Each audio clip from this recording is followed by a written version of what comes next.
Look, I've been driving 18-wheelers for almost 15 years now, and I've seen my share of weird stuff on the road. But what happened to me last month has me seriously considering hanging up my keys for good. I'm telling you this story because I need to get it out of my head, and maybe, just maybe, it'll save some other poor soul from making the same mistake I did. It was a Tuesday night in late October, and I was hauling a load of electronics from Phoenix to Denver. The weather was nasty, one of those autumn storms that comes out of nowhere and turns the highway into a river. My windshield wipers were working overtime, and I could barely see 50 feet ahead of me. The radio was playing nothing but static, and I was getting that familiar ache in my lower back that comes from sitting behind a wheel for too long. I'd been driving for about 6 hours straight, and I was starting to feel that heavy-eyed drowsiness creeping in. You know how it is, your eyelids start getting heavy, and you catch yourself nodding off for just a split second. That's when you know you need to pull over and take a break, but I was trying to make good time. My dispatcher had been on my case about delivery schedules, and I really needed this job to work out. The storm was getting worse by the minute. Rain was coming down in sheets, and the wind was pushing my rig around like it was a toy. I was doing maybe 45 in a 65 zone, white-knuckling the steering wheel and praying I wouldn't hydroplane. That's when I saw him. At first, I thought it was just a shadow or maybe a road sign that got blown over by the wind. But as I got closer, I could make out the shape of a man standing on the shoulder of the highway. He was just standing there in the pouring rain, not even trying to flag me down or anything. Just standing there like he was waiting for a bus or something. Now, I've picked up hitchhikers before. I know a lot of drivers won't do it anymore because of liability issues and company policies, but I've always been a soft-hearted guy. I figure if someone's desperate enough to be standing on the side of the highway in the middle of nowhere, they probably need help. Plus, the companies on the road can get pretty lonely, especially on long hauls like this one. But something about this guy made me hesitate. Maybe it was the way he was just standing there, not moving, not waving, not doing anything to get my attention. Or maybe it was the fact that he was out there in the middle of a storm that would send most people running for cover. Either way, I started to slow down. As I got closer, I could see him better.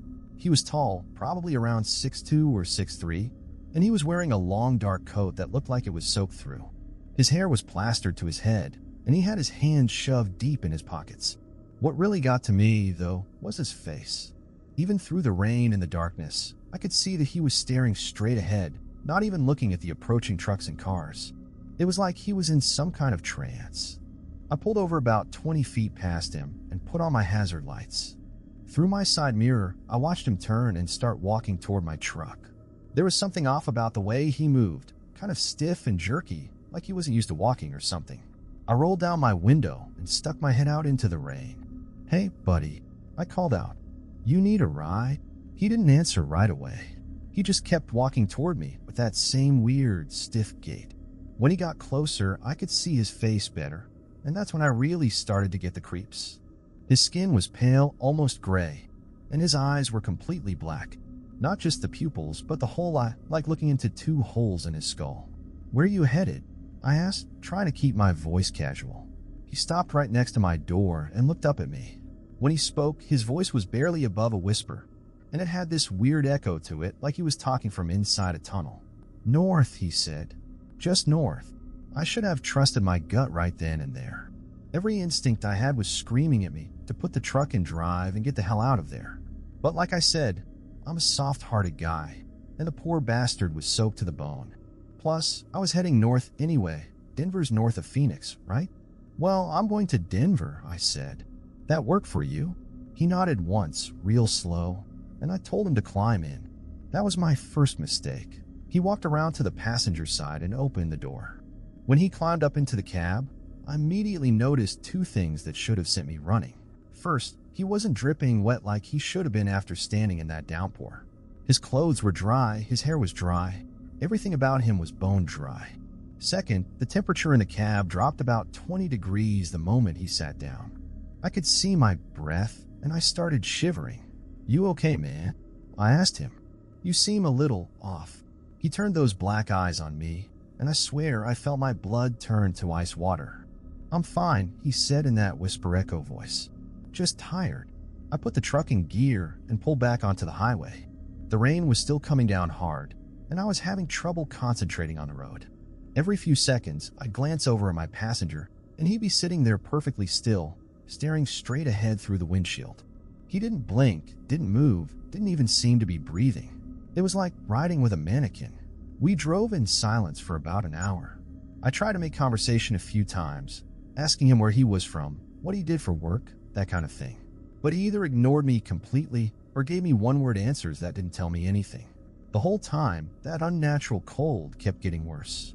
I had the heater cranked up to maximum, but it wasn't helping at all. That's when I started noticing other things, like how he didn't cast a shadow even when we passed under the highway lights, or how the radio, which had been nothing but static before, went completely silent the moment he got in the truck. Not static, not white noise, just dead silence, like someone had unplugged it. But the thing that really got to me was the smell. At first, I thought it was just the rain and the dampness, but as we drove, it got stronger. It was a sweet, sickly smell, like flowers at a funeral, but underneath it was something else. Something that made my stomach turn and my head spin. It was the smell of death, of things that had been dead for a long time. I was starting to panic, but I didn't know what to do. I couldn't just pull over and ask the guy to get out. What if he got violent? What if he... I don't know, what if he wasn't even human? I know that sounds crazy, but by that point, I was pretty sure I wasn't dealing with a normal hitchhiker. I kept driving, trying to think of a plan. Maybe I could pull into a truck stop or a rest area where there were other people around. Maybe I could make some excuse about needing to check my load or something. But every time I thought about stopping, I'd look over at him and see those black eyes staring at me, and I'd lose my nerve. We were about 2 hours into the ride when he finally spoke again. I had been listening to the sound of my own heartbeat and the whisper of the tires on the wet pavement when his voice cut through the silence like a knife. "You shouldn't have stopped," he said. I nearly jumped out of my skin. "What?" "You shouldn't have stopped," he said. I nearly jumped out of my skin. "What?" "You shouldn't have stopped for me." He turned his head to look at me, and I saw something in those black eyes that made my blood run cold. It was hunger. Pure, animalistic hunger. Now it's too late. I stepped on the gas, and the truck lurched forward. My hands were shaking so bad I could barely keep us on the road. "Too late for what?" I asked, though I wasn't sure I wanted to know the answer. He smiled then, and I saw that his teeth were all wrong. They were too sharp, too white, and there were too many of them. "Too late to run," he said. That's when I made my second mistake. I looked away from the road to stare at him, and when I looked back, there was something standing in the middle of the highway. Something tall and dark and wrong. I yanked the wheel hard to the right, and the truck went into a skid on the wet pavement. Time seemed to slow down as we slid sideways across the highway. I could hear the tires screaming, could feel the trailer starting to jackknife behind us. Through the windshield, I could see the guardrail rushing toward us, and I knew we were going to hit it hard. But we didn't. Somehow, impossibly, the truck straightened out at the last second. The trailer snapped back into line, and we were rolling straight down the highway like nothing had happened. I looked in my mirrors, expecting to see whatever had been standing in the road, but there was nothing there. Just empty highway stretching out behind us. I looked over at my passenger, and he was gone. Not just gone, it was like he had never been there at all. The passenger seat was empty, the temperature in the cab was back to normal, and the radio was playing soft country music. But I could still smell that sweet, sickly death smell. And when I looked down at the seat where he had been sitting, there was a wet spot in the shape of a person. I pulled over at the next exit and sat there for a long time, shaking like a leaf and trying to figure out what the hell had just happened. I must have sat there for an hour, going over everything in my head, trying to make sense of it. But no matter how I looked at it, I couldn't come up with any rational explanation. Finally, I got out and walked around the truck, checking for damage from our near miss with the guardrail. That's when I found the first message. Scratched into the paint on the passenger side door, in letters about 6 inches tall, were 4 words. "You pick me up?" I stared at those words for a long time, and I started to understand that this was far from over. I tried to convince myself that someone was playing a prank on me. Maybe another driver had seen me talking to myself in the cab and decided to mess with my head. Truckers can be real jokers sometimes, and Lord knows I've pulled my share of stunts on rookie drivers over the years. But deep down, I knew better. The scratches in the paint were too deep, too precise, and the metal around them was cold to the touch, even though it was a warm night. I took a picture of the message with my phone and got back in the cab. My hands were still shaking as I fired up the engine and pulled back onto the highway. I kept telling myself to just focus on the road, get to Denver, drop off the load, and pretend none of this ever happened. But every few minutes, I'd catch myself checking the passenger seat, half expecting to see those black eyes staring back at me. The rest of the drive passed without incident. I made it to the warehouse in Denver right on schedule, and the guys there helped me unload the electronics. They were talking and joking around like it was just another normal delivery, and for a while, I almost managed to forget about what had happened. Almost. After I finished the paperwork, I drove to a truck stop about 10 miles outside the city. I needed fuel, food, and about 12 hours of sleep, not necessarily in that order. The place was busy, which was good, lots of other drivers around, lots of noise and activity. I felt safer in crowds after what I'd been through. I parked my rig in the back lot and walked into the diner. The smell of coffee and bacon hit me like a wave, and my stomach reminded me that I hadn't eaten anything since Phoenix. I found an empty booth near the window where I could keep an eye on my truck and ordered the biggest breakfast they had. The waitress was a middle-aged woman named Dolores who'd probably been working truck stops since before I was born. She had that no-nonsense attitude that comes from dealing with tired, cranky drivers all day long, but she was friendly enough. When she brought my coffee, I couldn't help but ask her a question that had been nagging at me. "Hey, Dolores," I said, trying to sound casual. "You ever hear any stories about hitchhikers on the highways around here? Anything weird?"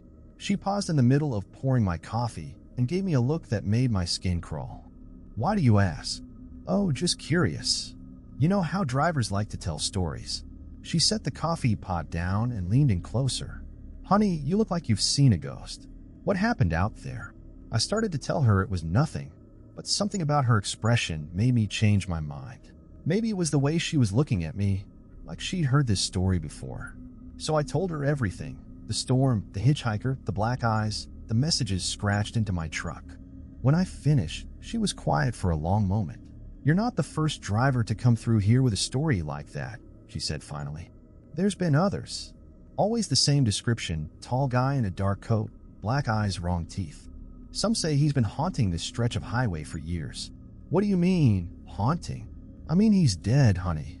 Has been for a long time. Story goes that he was a drifter who got picked up by a trucker back in the 80s. Nobody knows exactly what happened, but they found the truck wrapped around a tree about 50 miles south of here. Driver was dead. Passenger was nowhere to be found. But here's the thing, witnesses saw two people in that truck when it crashed. The hitchhiker just vanished. I felt a chill run down my spine. So what does he want? Nobody knows for sure. Some say he's looking for a ride to wherever he was trying to get to when he died. Others think he's trying to find the driver who killed him. But every driver who's picked him up has reported the same thing. He disappears, and then the real trouble starts. What kind of trouble? Dolores glanced around the diner, then leaned in even closer. The kind that makes grown men quit driving and never look back. Mechanical problems that don't make sense. Accidents that should have been fatal but aren't. Messages that appear on their trucks in the middle of the night. And that's just the beginning. The beginning of what? He gets inside your head, honey. Starts messing with your dreams, your memories, your sanity. Some drivers say they've seen him standing on the side of the road every night for weeks, just watching them go by. Others say he talks to them through the radio, tells them things about their past that nobody else could know. I thought about the wet spot on my passenger seat, the cold that had filled my cab, the way the radio had gone silent. How do you make it stop? I don't know if you can. Most drivers just quit and find another line of work. But there was one guy came through here about 5 years ago, said he found a way to get rid of him. Never did tell me what he did, but he seemed convinced it was over. Is he still driving? Dolores shook her head. Found dead in his cab about a week later. Heart attack, they said, but he was only 35 years old and healthy as a horse. His face was frozen in a scream, and there were scratches all over the inside of his truck. Deep ones, like someone had been trying to claw their way out. I finished my breakfast in silence, paid the check, and went out to my truck. The sun was starting to set, and I had a choice to make. I could drive through the night and try to get as far away from this place as possible, or I could park here and get some sleep. Either way, I had a feeling that the hitchhiker wasn't done with me yet. I decided to stay put. At least here there were other people around, and if something happened, maybe someone would hear me scream. I pulled my truck around to the back of the lot, away from the main building, but still close enough to the other rigs that I wouldn't be completely alone. I climbed into the sleeper berth and tried to get some rest, but sleep wouldn't come. Every time I closed my eyes, I saw those black eyes staring at me, heard that whisper echo voice telling me it was too late to run. Around midnight, I gave up and decided to check my truck one more time before trying to sleep again. I grabbed my flashlight and walked around a rig, checking the tires, the lights, the trailer connections. Everything looked normal, but when I got to the passenger side door, I found another message. This one was different from the first. Instead of words, it was a date carved into the metal. Tomorrow's date. I stared at those numbers for a long time, trying to figure out what they meant. Then it hit me. It was a deadline. Whatever the hitchhiker wanted from me, I had less than 24 hours to figure it out. I was about to go back inside when I heard something that made my blood run cold. It was the sound of footsteps, slow and deliberate, coming from the direction of the highway. I turned off my flashlight and crouched down behind my truck listening. The footsteps were getting closer. I could hear them clearly now. That same stiff, jerky gait I remember from the night before. Step, drag, like someone who wasn't quite sure how to walk. I peeked around the corner of my truck and saw him. He was standing at the edge of the parking lot, just outside the circle of light cast by the truck stop security lamps. Same dark coat, same tall frame, same wrong posture. He was looking right at me, even though there was no way he could have seen me in the darkness. "I know you're there," he said, and his voice carried across the parking lot like he was standing right next to me. "We need to talk." I stayed crouched behind my truck, hardly daring to breathe. Maybe if I didn't move, didn't make a sound, he'd go away. But I knew that wasn't going to happen. "You can't hide from me," he continued. "I'm part of you now. I'm in your head, in your dreams, in your truck. Every mile you drive, every breath you take, I'm there with you." He started walking toward me, and I could see that he was leaving wet footprints on the dry pavement. Step, drag, getting closer with each horrible footfall. "I've been waiting so long," he said, and now I could hear the hunger in his voice, the same animalistic need I'd seen in his eyes. "So very long for someone like you.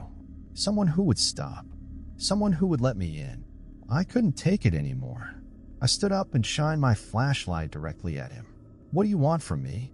He stopped walking and tilted his head to one side, like a dog hearing a strange sound. In the beam of my flashlight, I could see that his skin was gray and mottled, like something that had been underwater for too long. His clothes were rotting, falling apart at the seams, and there were dark stains all over them. "I want what was taken from me," he said. "I want to finish my ride." "What ride? Where are you trying to go?" He smiled that terrible smile, showing those two sharp teeth. "Home," he said. "I just want to go home." And then he was gone. Not walking away, not fading into the darkness, just gone, like he'd never been there at all. But the wet footprints remained, leading right up to where I was standing. I spent the rest of the night in the diner, drinking coffee and trying to make sense of what was happening to me. When the sun came up, I decided to do some research. If other drivers had dealt with this thing before, maybe I could find some answers. I drove to the nearest library and spent the morning searching through old newspaper archives. It didn't take long to find what I was looking for. The article was from October 1987, buried in the back pages of a local paper. "Truck driver dies in mysterious crash." The story was brief, but it matched what Dolores had told me. A trucker named Jim Morrison had been found dead in his overturned rig about 50 miles south of Denver. Witnesses reported seeing a passenger in the truck just before the crash, but no body was ever found. The passenger was described as a tall man in a dark coat. But there was something else in the article that caught my attention. Jim Morrison had been driving a load of electronics from Phoenix to Denver, the exact same route I just finished. I kept reading, looking for more information about the mysterious passenger. Finally, I found another article from a few days later. The headline made my heart skip a beat. "Police seek information on missing drifter." The article included a description of a man who'd been seen hitchhiking along the same stretch of highway where the crash occurred. His name was Thomas Hartwell, and he'd been reported missing by his family in Colorado Springs. According to the article, he'd been trying to get home to see his dying mother. The description matched my hitchhiker perfectly, right down to the dark coat and the tall frame. But what really got my attention was the photograph. Even though it was a grainy black and white image from a 30-year-old newspaper, I recognized those eyes immediately. Thomas Hartwell had been trying to get home when he died. And now, somehow, he was still trying to complete that journey. I had less than 12 hours until his deadline, and I was starting to understand what he wanted from me. I sat in that library for another hour, staring at Thomas Hartwell's photograph and trying to figure out what the hell I was supposed to do with this information. The guy had been dead for over 30 years, but somehow he was still out there, still trying to get home to Colorado Springs. The question was, what did he expect me to do about it? The deadline he'd carved into my truck was getting closer by the hour. I had maybe 10 hours left, and I was no closer to understanding what he wanted from me than I'd been when this whole nightmare started. All I knew was that ignoring him wasn't an option. The stories Dolores had told me about other drivers made that much clear. I decided to drive to Colorado Springs. If Thomas Hartwell wanted to go home, maybe that's where I needed to take him. It was about an hour south of Denver, and even though I didn't have a load to deliver there, I figured it was worth a shot. Maybe if I could find his family, or his grave, or something connected to his old life, I could put this whole thing to rest. The drive south was uneventful, but I couldn't shake the feeling that I was being watched. Every time I checked my mirrors, I expected to see Thomas sitting in the passenger seat, those black eyes boring into the back of my skull.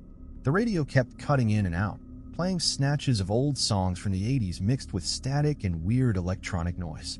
Colorado Springs is a decent-sized city, but finding information about a family from 30 years ago wasn't going to be easy. I started with the obvious places: the library, the newspaper office, the cemetery. The librarian was helpful enough, but most of their records from the 80s weren't digitized yet.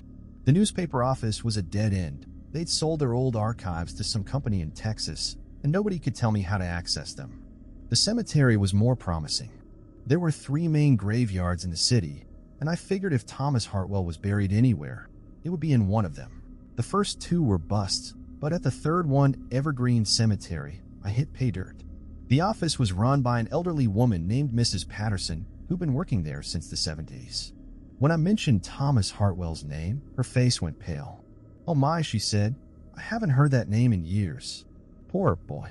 Such a tragedy. You knew him. Not personally, but I remember when he went missing. His mother was beside herself. She came here every day for months, hoping we'd get word that his body had been found so she could give him a proper burial. She died about a year later, still waiting for him to come home. My heart sank. If Thomas's mother was already dead, then what was the point of all this? But Mrs. Patterson wasn't finished. "She's buried here, you know. Margaret Hartwell. Plot 247, up on a hill." She bought 2 plots, one for herself and one for Thomas, hoping he'd come home someday. The second plot is still empty. I felt a chill run down my spine. "Can you show me where it is?" Mrs. Patterson led me up a winding path to a section of the cemetery that overlooked the city. The graves here were older, from the 70s and 80s, and many of the headstones were weathered and hard to read. But Margaret Hartwell's grave was easy to spot. It was the only one with fresh flowers. "Who's been bringing flowers?" I asked. Mrs. Patterson looked confused. "I don't know. I've been wondering about that myself. Someone's been leaving them here every few weeks for the past 5 years or so. Always the same kind, white roses. Never saw who does it, though." The headstone was simple granite with 2 names carved into it. Margaret Hartwell, 1932 to 1988, beloved mother, and below that, Thomas Hartwell, 1960 to 1987, forever in our hearts. The date of death for Thomas was wrong. He'd gone missing in 1987, but his body was never found. Someone had just picked a date and hoped for the best. Next to Margaret's grave was an empty plot with a small marker that read, "Reserved for Thomas Hartwell." The grass over the empty grave was brown and patchy, like nothing would grow there. I stood there for a long time, trying to figure out what I was supposed to do. The sun was starting to set, and I could feel that familiar cold creeping into the air. Thomas's deadline was only a few hours away, and I still didn't have a clue what he expected from me. That's when I heard footsteps behind me. I turned around, and there he was, standing about 20 feet away near a cluster of old oak trees. He looked different in the fading daylight, more solid, more real. His clothes were still rotting and stained, but I could see details I'd missed before. The dark coat was actually navy blue, and there was a name tag on the chest that read Tom's Auto Repair. His jeans were torn at the knees, and his boots were caked with mud and something else that might have been blood. "You found it," he said, and his voice was clearer now, less of that whisper echo quality. "I wasn't sure you would. This is what you wanted? I asked, gesturing toward the graves. To see your mother's grave? He walked closer, and I could see that he was crying. Not normal tears, but something thick and dark that left black stains on his cheeks. She waited for me, he said. She died waiting for me to come home. Thomas, you need to understand something. You're dead. You died in that truck crash 30 years ago. Your mother is dead too. There's nothing left for you here. He stopped walking and looked at me with those black eyes. You're wrong, he said. I'm not dead. I've been traveling, trying to get home. But every time I get close, something goes wrong. The drivers panic, or they crash, or they just disappear. I never make it home. Because you're a ghost, Thomas. You're scaring people. You're causing accidents. You need to let go. I can't. The words came out as a scream, and every bird in the cemetery took flight at once. I promised her I'd come home. I promised I'd be there when she needed me. I felt sorry for the guy. I really did. But I also knew that this couldn't continue. How many drivers had he terrorized over the years? How many accidents had he caused? How many people had died because he couldn't accept that he was already dead? Thomas, listen to me, I said, trying to keep my voice calm. Your mother is at peace. She's been waiting for you, but not in the way you think. She's waiting for you to join her, to let go of this world and move on to whatever comes next. He shook his head violently. No. You don't understand. I felt her calling me. I felt her pain. She needed me, and I wasn't there. She needed you to be safe, Thomas. She needed you to be happy. Do you think she want you to spend eternity wandering the highways, terrifying innocent people? For a moment, he looked uncertain. The black tears continued to flow down his cheeks, and I could see him wavering. But then his expression hardened, and those black eyes fixed on me with renewed intensity. You're going to take me home, he said. You're going to drive me to the house where I grew up, where she's waiting for me. And if you don't, I'll make sure you never drive again. Thomas, she's not waiting for you at the house. She's dead. She's buried right here. You're lying, he screamed, and suddenly the temperature dropped 20 degrees. The flowers on his mother's grave withered and died, turning black and crumbling to dust. She's waiting for me. She's always waiting for me. That's when I realized that Thomas Hartwell wasn't just a ghost. He was completely insane. 30 years of wandering had driven him mad, and now he was trapped in a delusion that would never end. He would keep hitchhiking, keep terrorizing drivers, keep causing accidents, because he couldn't accept the truth. I backed away from him, but he followed, matching my steps. The house is at 1247 Maple Street, he said, his voice taking on that horrible whisper echo quality again. It's a yellow house with a white picket fence. She's in the kitchen, making my favorite dinner. Pot roast with carrots and potatoes. She always makes it when I come home from a long trip. Thomas, please. You need to let go. Take me home, he said, and now he was close enough that I could smell that sickly sweet death smell. Take me home, or I'll ride with you forever. Every mile, every day, every night. I'll be there in your passenger seat, telling you about my mother, about how she's waiting for me. You'll never be alone again. The thought of spending the rest of my life with this madman in my truck was enough to make me seriously consider hanging up my keys right then and there. But I also knew that running wouldn't solve anything. Thomas had already proven that he could follow me anywhere, appear in my truck whenever he wanted. The only way to end this was to see it through. Okay, I said, I'll take you home, but I want you to promise me something. What? When we get to the house and you see that your mother isn't there, you'll accept the truth. You'll let go and move on. He was quiet for a long moment, considering my offer. She'll be there, he said finally. She's always there, waiting for me. And if she's not, then I'll do what I should have done 30 years ago. I didn't like the sound of that, but I didn't have much choice. The deadline was less than 4 hours away, and I was running out of options. All right, I said, let's go. We walked back to my truck in silence. When we got there, I noticed that the messages scratched into the paint were gone. The metal was smooth and unmarked, like they'd never been there at all. Thomas climbed into the passenger seat, and immediately the temperature in the cab dropped to near freezing. 1247 Maple Street, he said, settling back into the seat. It's in the old part of town, near the elementary school. And I've been, wandering, scaring people. You've been trying to get home. But home isn't a place, Thomas. It's not this house or this town. Home is being with the people you love, and your mother is waiting for you somewhere else. He stood up and walked to the window, looking out at the overgrown yard. I can't see her, he said. I can't feel her anymore. She's really gone. No, she's not gone. She's just somewhere you can't reach her as long as you're stuck here. He turned back to me, and I could see that the blackness was starting to fade from his eyes. They were still dark, but now they looked human again. How do I find her? He asked. You let go. You stop fighting what happened and accept that it's time to move on. I don't know how. Yes, you do. You've known all along. You just weren't ready. Thomas walked back to the table and sat down. He looked tired, older somehow. I was angry, he said. Angry at the driver for falling asleep, angry at myself for getting in that truck, angry at God for taking me away from her when she needed me most. I held on to that anger for so long that it became all I was. Anger is just another form of love, Thomas. You were angry because you loved her so much.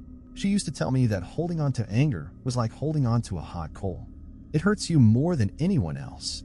She sounds like a smart woman. She would have liked you. He smiled, and for the first time, it looked genuine. Thank you for bringing me home. You're welcome. Thomas stood up and walked to the back door. He opened it and stepped out onto the porch, and I followed him. The sun was setting, painting the sky in shades of orange and pink. In the distance, I could hear the sound of children playing and dogs barking. Normal sounds of a normal neighborhood. I can see her, Thomas said suddenly. She's there, at the end of the yard, by the old apple tree. She's waiting for me. I looked where he was pointing, but all I could see was an overgrown garden and a dead tree. Thomas, there's nothing there. She's there, he said, and his voice was full of wonder. She's young again, like she was when I was a kid. She's wearing that blue dress she always wore to church. She's smiling. I watched as Thomas walked down the porch steps, and I noticed that he wasn't limping anymore. His movements were smooth and natural, like he remembered how to be human again. She's saying she's proud of me, he said, looking back at me. She's saying it's time to come home. Then go to her, Thomas. Go home. He nodded and turned back toward the empty yard. Tell the other drivers, he said. Tell them I'm sorry. Tell them I never meant to hurt anyone. I will. Thomas walked across the yard toward the dead apple tree. With each step, he became more transparent, more insubstantial. By the time he reached the tree, I could barely see him at all. I love you too, Mom, he said, and then he was gone. I stood on that porch for a long time, watching the empty yard and trying to process what had just happened. The air was warmer now, and the oppressive feeling that had been following me for the past 2 days was gone. Whatever Thomas Hartwell had been, whatever he'd become, he was at peace now. I walked back to my truck and climbed into the cab. The passenger seat was dry and warm, and when I turned on the radio, it played clear country music without any static. I sat there for a moment, thinking about Thomas and his mother, about love and loss and the things we carry with us. Then I started the engine and drove away, leaving the empty house and its ghost behind. The drive back to Denver was quiet and uneventful. No phantom passengers, no mysterious scratches in the paint, no cold spots in the cab. Just me, my truck, and the open road. For the first time in 2 days, I felt like I could breathe normally again. I spent the night at a truck stop outside the city, and for the first time since Phoenix, I slept like a baby. No nightmares, no strange dreams, no feeling like I was being watched. When I woke up the next morning, I almost wondered if the whole thing had been some kind of stress-induced hallucination. But then I remembered the weight of Thomas's presence in my truck, the way his voice had echoed through that empty house, and I knew it had been real. I called my dispatcher that morning and told him I was taking a few days off. I needed time to process what had happened, to figure out if I still wanted to be a trucker after everything I'd been through. He wasn't happy about it, but he agreed to find someone else to cover my next load. Instead of heading home, I decided to do some research.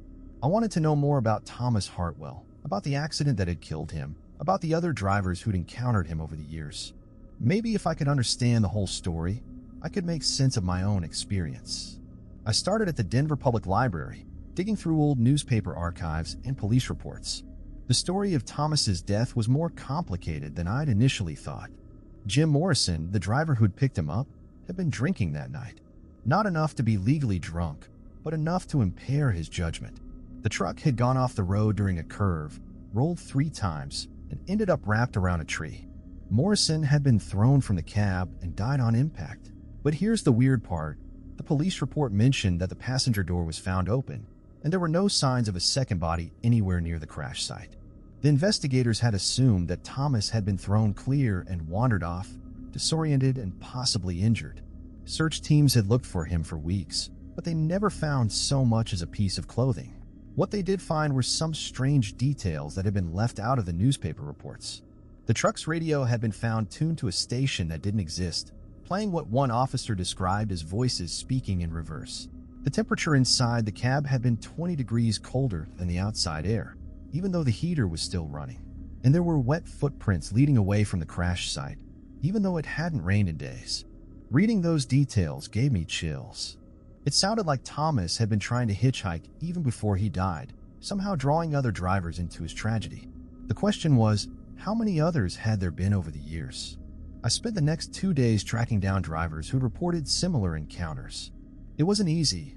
Most of them didn't want to talk about it, and the ones who did often sounded like they were still traumatized by the experience. But eventually, I managed to piece together a pattern. There was Maria Santos, a long-haul driver from Texas who'd picked up Thomas outside of Flagstaff in 2003. She'd driven him as far as Colorado Springs before he disappeared from her cab. A week later, she found her truck covered in scratches and had quit driving altogether. There was Robert Kim, who'd encountered Thomas near the Utah border in 2010. He'd refused to pick him up, but Thomas had appeared in his passenger seat anyway. Robert had driven straight to the nearest police station, but by the time he'd parked, Thomas was gone. The cops had thought he was having a breakdown and had recommended he see a psychiatrist. There was Jennifer Walsh, who'd picked up Thomas in 2015 after her CB radio started playing his voice, begging for a ride home. She'd driven him to Colorado Springs, just like I had, but when they'd reached his mother's house, Thomas had gone into a rage and disappeared. Jennifer had suffered a heart attack 3 days later, even though she was only 28 and in perfect health. The stories were all similar, but what struck me was how they'd escalated over time. In the early encounters, Thomas had been sad and confused, but relatively harmless. As the years went by, he'd become more desperate, more aggressive, more willing to terrify innocent drivers to get what he wanted. It was like his madness had been growing, feeding on itself, getting worse with each failed attempt to reach his mother. I was the latest in a long line of drivers who tried to help him, but I was also the first one who'd actually succeeded in showing him the truth. The thought made me feel both proud and terrified. What if I'd failed like the others? What if Thomas had decided to take his frustration out on me? On my 3rd day in Denver, I got a call from Dolores, the waitress at the truck stop where I'd first learned about Thomas. She sounded excited, almost breathless. "You did it," she said. "Whatever you did, it worked. He's gone." "What do you mean?" "I mean he's gone." Other drivers have been coming through here all morning, saying the same thing. No more cold spots on the highway, no more phantom hitchhikers, no more weird radio transmissions. Whatever was haunting that stretch of road, it's not there anymore. I felt a wave of relief wash over me. How can you be sure? Because I've been working this job for 20 years, honey, and I know when something's changed. The whole atmosphere is different. Drivers are more relaxed, more talkative. It's like a weight has been lifted. That's good to hear. What did you do? How did you get rid of him? I told her about taking Thomas to his mother's house, about helping him understand that she was gone and that it was time to let go. When I finished, Dolores was quiet for a long moment. "You know," she said finally, "I think you might be the first person who treated him like a human being instead of just a monster. Maybe that's what he needed all along, someone who would listen to his story and help him find peace. Maybe. Are you going to keep driving?" It was a question I'd been asking myself for 3 days. "I don't know," I said honestly. "After everything that's happened, I'm not sure I can look at the road the same way." "Well, whatever you decide, you should know that you've done something good here. You've helped a lot of people, not just Thomas. Every driver who uses that highway is going to be safer because of what you did." After I hung up, I sat in my truck for a long time, thinking about what Dolores had said. She was right. I had done something good. I'd helped a lost soul find peace, and in doing so, I made the road safer for other drivers. It was the kind of thing that made the job worthwhile, the kind of thing that reminded me why I'd become a trucker in the first place. But I also couldn't shake the feeling that this experience had changed me in ways I didn't fully understand yet. I'd seen things that shouldn't exist, dealt with forces that couldn't be explained by logic or science. How was I supposed to go back to my normal routine after that? I decided to drive home to Tennessee and take some time to think things through. The trip would give me a chance to see how I felt about being on the road again, whether I could handle the solitude and the long hours without constantly looking over my shoulder. The drive home was peaceful. I took my time, stopped at every rest area and truck stop along the way, talked to other drivers about their experiences. None of them had stories like mine, but they all had tales of strange encounters and unexplained phenomena. It seemed like the roads were full of mysteries, and most drivers just learned to live with them. On my last night out, I stopped at a truck stop in Kentucky. I was having dinner at the diner when a young driver approached my table. He looked nervous, like he had something important to say but wasn't sure how to say it. "Excuse me," he said, "but are you the driver who helped that ghost in Colorado?" I nearly choked on my coffee. "How did you know about that?" Word travels fast in the trucking community. Drivers have been talking about it on the CB, sharing the story at truck stops. Everyone's saying you're some kind of hero. I'm not a hero. I just did what anyone would do. No, you didn't. Most drivers would have run away or called the cops. You stayed and helped him find peace. That takes courage. The young man sat down across from me without being invited. "I'm having some problems of my own," he said. "Nothing like what you went through, but strange things have been happening on my runs. Equipment failures that don't make sense, voices on the radio that aren't supposed to be there, feelings like I'm being followed. Have you seen anything? Any actual figures or apparitions?" "Not yet, but I'm worried it's heading that way. I was wondering if you had any advice." I thought about it for a moment. First thing you need to do is trust your instincts. If something feels wrong, don't ignore it. Second, remember that most of these entities are just lost souls who need help finding their way. They're not evil, just confused and scared. And if they are evil, then you get the hell out of there and don't look back. But in my experience, most of them are just looking for someone to listen to their story. The young driver nodded, looking relieved. "Thanks. I'll keep that in mind." After he left, I sat there thinking about what I just said. When had I become an expert on dealing with supernatural phenomena? When I started giving advice to other drivers about ghosts and spirits? The whole thing was surreal, but I realized that it felt natural too. Like I'd found a new purpose, a new way to use my experience on the road. I got back on the highway and drove through the night, watching the stars and thinking about Thomas Hartwell.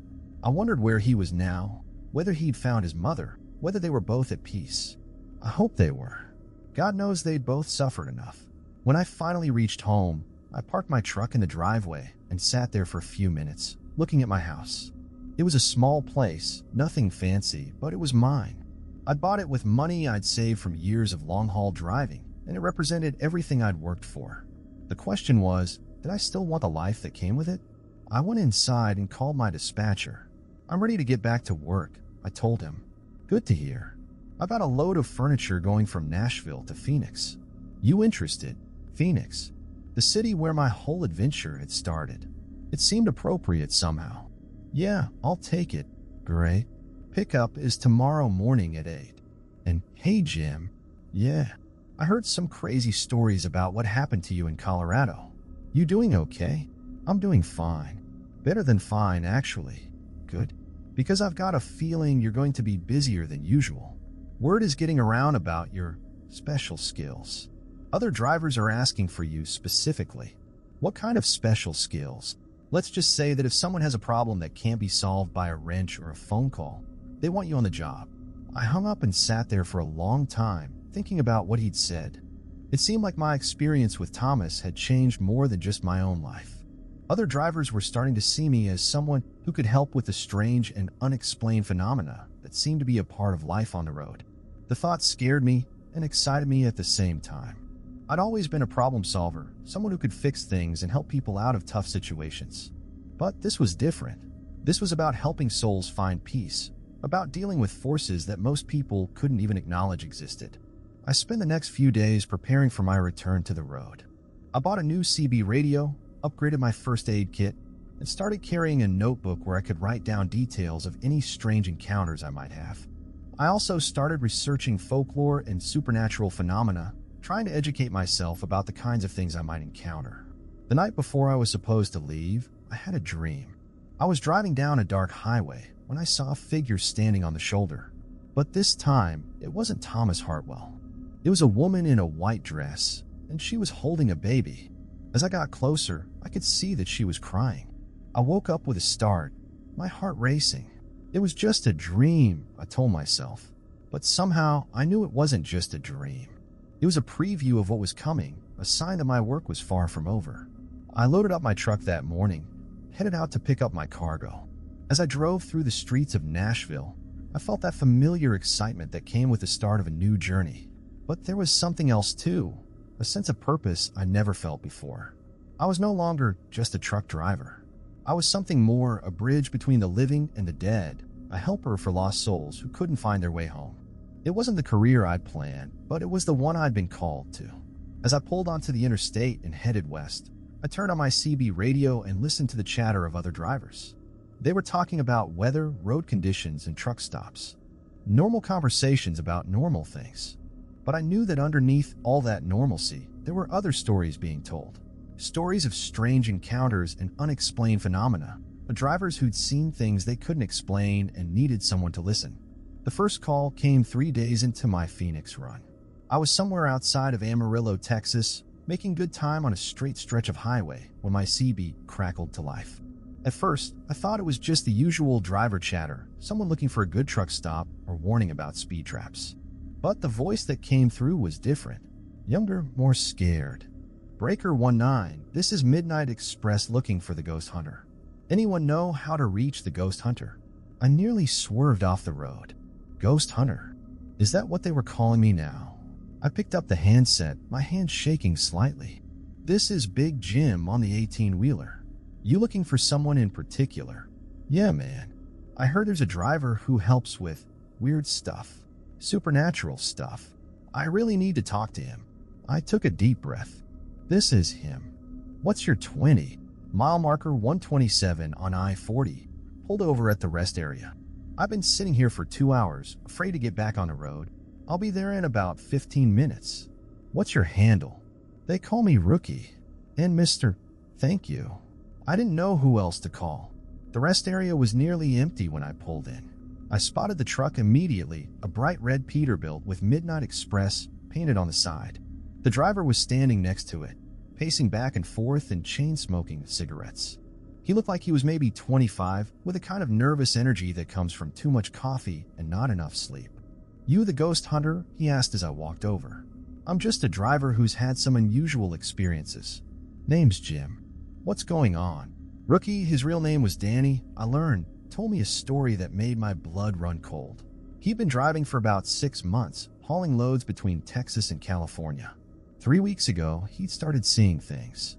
A woman in a white dress, standing on the side of the highway. Always in the same spot, always holding what looked like a baby. At first, I thought it was just my imagination, he said. You know how it is on long hauls, your mind starts playing tricks on you. But then other drivers started mentioning it on the CB. Same woman, same spot, same white dress. Has anyone tried to stop for her? That's the thing, she's not really there. I mean, she is, but she isn't. Billy Martinez tried to stop for her last week, but when he got out of his truck, there was nothing there. Just empty highway. But when he got back in his cab, he could see her in his rearview mirror. I felt that familiar chill creeping up my spine. What else is happening? Weird stuff, man. The radio keeps picking up voices that aren't supposed to be there. Sometimes it's a woman crying, sometimes it's a baby crying. And the temperature in the cab keeps dropping for no reason. Yesterday, I saw frost on my windshield even though it was 80 degrees outside. Has she tried to communicate with anyone? Not directly. But Billy said he heard her voice on the radio the night before he quit. She was saying something about her baby, about how she needed to find her baby. We talked for another hour, and I could see Danny relaxing as he told his story. Sometimes that's all people need, someone who'll listen without thinking they're crazy. But I also knew that this wasn't going to end with just a conversation. I'll tell you what, I said finally. I need to drop off this load in Phoenix, but then I'm free for a few days. Why don't you give me your route information, and I'll see if I can help. Danny looked like he was about to cry with relief. You do that? I've been where you are. I know how it feels to think you're losing your mind. Give me your number, and I'll call you when I'm ready to head back east." 3 days later, I was driving through the stretch of highway where the sightings had been reported. It was a desolate area between Amarillo and Oklahoma City, the kind of place where you could drive for miles without seeing another soul. The perfect place for a ghost to feel at home.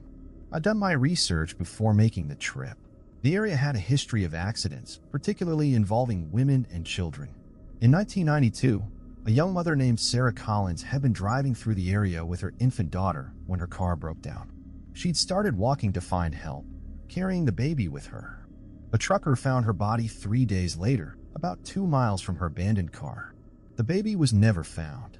The story had all the hallmarks of a tragedy that could create a restless spirit. A mother separated from her child, dying while trying to get help, her body found, but her baby lost forever. If I was right, Sarah Collins was still out there, still looking for her daughter. I'd been driving for about 2 hours when I saw her. She was standing on the shoulder of the highway, exactly where the other drivers had described. White dress, dark hair, holding something in her arms. Even from a distance, I could see that she was crying. I slowed down and pulled over about 50 feet past her. In my side mirror, I watched her turn and start walking toward my truck. Unlike Thomas, her movements were fluid and natural. She looked almost alive, except for the fact that she was glowing slightly in the gathering dusk. I rolled down my window as she approached. "Sarah?" I called out. She stopped walking and looked up at me with eyes that were filled with pain and desperation. "You can see me," she said, and her voice was clear and strong, not the whisper echo I'd heard from Thomas. "Yes, I can see you. I know who you are. I know what happened to you." She walked closer to my truck, and I could see that what she was holding wasn't a baby. It was a blanket wrapped around something that might have been a doll or maybe just empty air. "I can't find her," she said, tears streaming down her face. "I've been looking for so long, but I can't find her. They said she was safe, that someone would take care of her, but I can't find her anywhere." My heart broke for her. "Sarah, your daughter. She's not lost. She's safe. Where is she? Where's my baby?" I'd done more research than I'd admitted to Danny. After finding Sarah's story, I tracked down what had happened to her daughter. The baby had been found by a passing motorist about a mile from where Sarah's body was discovered. She'd been adopted by a family in Oklahoma City and had grown up to become a teacher. She was married now with children of her own. She grew up, Sarah. She's safe and happy and alive. She has a family of her own now. Sarah stared at me for a long moment, trying to process what I told her.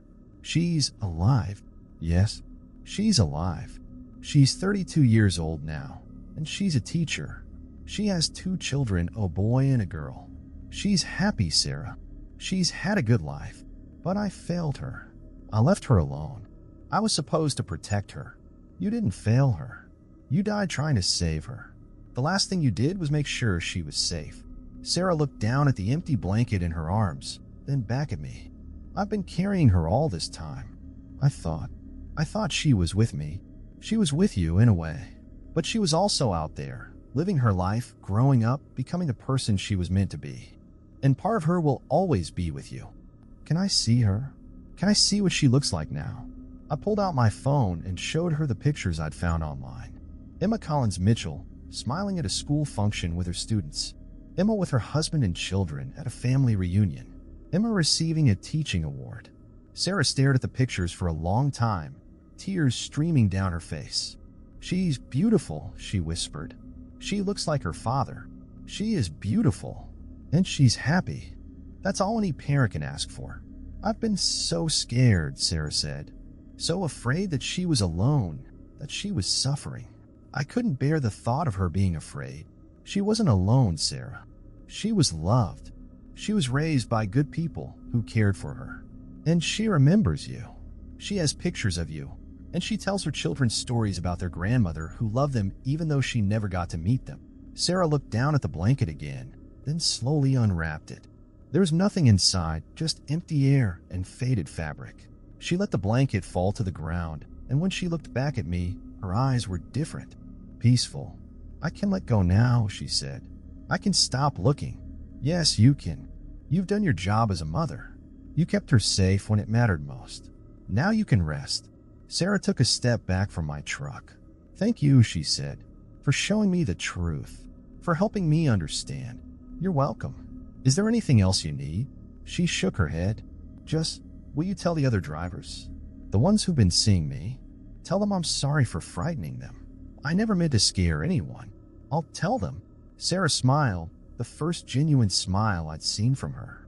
I can see her now, she said, looking toward the horizon. She's there waiting for me. Not as a baby, but as the woman she became. She's beautiful, and she's proud of me. I looked where she was pointing, but all I could see was empty highway. Then go to her, Sarah.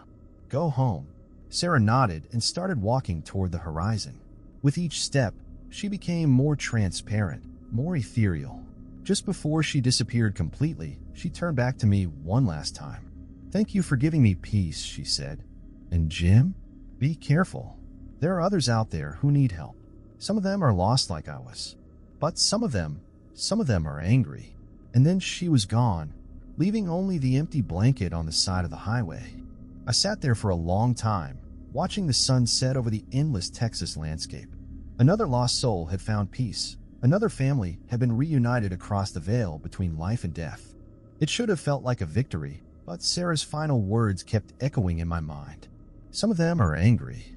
I picked up the blanket and put it in my truck. Maybe I'd find a way to get it to Emma someday. Let her know that her mother had been watching over her all these years. Or maybe I'd keep it as a reminder of the work I was doing, the lives I was helping to heal.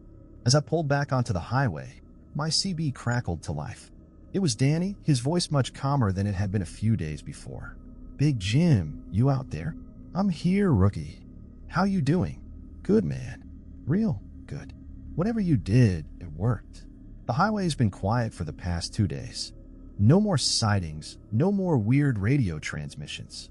The other drivers are saying it's like a weight's been lifted. That's good to hear. I don't know how to thank you, man. You probably saved my career, maybe even my sanity. Just pass it on, Danny. If you ever hear about another driver having problems like these, you let me know. And if you can't reach me, you listen to their story. Sometimes that's all it takes. Copy that. And Jim, there's something else. I've been hearing chatter about other situations. Other drivers who need help with unusual problems. I thought about Sarah's warning, about the angry spirits that might be out there waiting. What kind of problems? There's a stretch of highway in Montana where drivers keep seeing a man in a military uniform. He's been trying to flag down trucks for weeks, but every time someone stops, he disappears. And there's something in Arizona. Drivers are reporting a woman who appears in their passenger seat, won't leave until they drive her to a specific address. Send me the details when you get them. I'll see what I can do. Will do. And Jim, thanks again for everything. I hung up the CB and settled in for the long drive ahead. The highway stretched out in front of me, dark and endless, full of mysteries and lost souls who needed help finding their way home. It wasn't the career I'd planned, but it was the one I'd been called to. And for the first time in my life, I felt like I was exactly where I was supposed to be. The truck rolled on through the night, carrying me toward whatever strange encounter awaited me next. In the distance, I could see the lights of a truck stop, a beacon of warmth and humanity in the darkness. But I knew that somewhere out there, in the spaces between the lights, other spirits were waiting. Some lost, some angry, all of them needing someone to hear their stories and help them find peace. I was ready for whatever came next. After all, I was no longer just a truck driver. I was a bridge between worlds, a helper for the dead, a solver of problems that couldn't be fixed with a wrench or a phone call.